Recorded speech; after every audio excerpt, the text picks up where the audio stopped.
Siamo con il dottor Alfonso Cusumano per parlare di questa nuova iniziativa imprenditoriale di grande interesse. Si tratta del contratto di sviluppo della costa agrigentina. Ecco, cosa consiste questo contratto e come si snoda nelle varie tessuto territoriale e imprenditoriale agrigentino?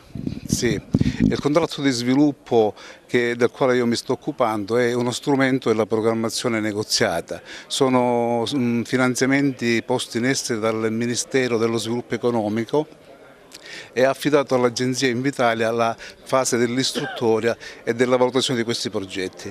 È la filiera turistica praticamente che viene agevolata da questo strumento e noi abbiamo raccolto progetti che vanno da Licata a Sciacca, quindi tutta la fascia costiera.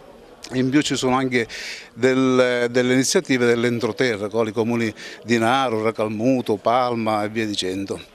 Noi in una fase di aggregazione dei dati abbiamo visto che i progetti presentati sono stati oltre 65 milioni di euro. Gli imprenditori che hanno partecipato a questo contratto di sviluppo sono circa 70, anche se ci sono ancora alle porte nuovi imprenditori che vogliono investire, perché l'opportunità che viene data da questo strumento è abbastanza forte. Danno un contributo del 75%, di cui una parte, circa il 50% a fondo perduto, e il 25% invece a tasso agevolato dello 0,2%.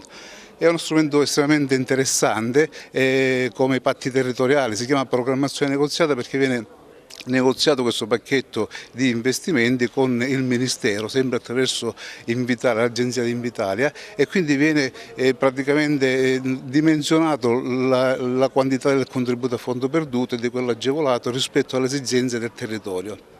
Devo dire che c'è una grande attesa e gli imprenditori sperano molto in questo strumento. Le iniziative che possono essere ammesse a finanziamento vanno dai B&B, affittacamere, alberghi, villaggi turistici e quant'altro.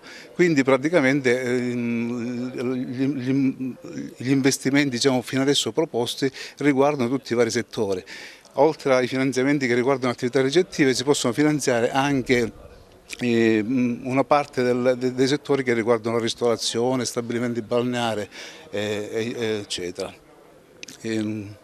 Ancora, se qualcuno vuole può partecipare a questa... Ancora sì, possiamo, se ci sono progetti già in una fase abbastanza avanzata, li possiamo accogliere dentro questo contratto di sviluppo.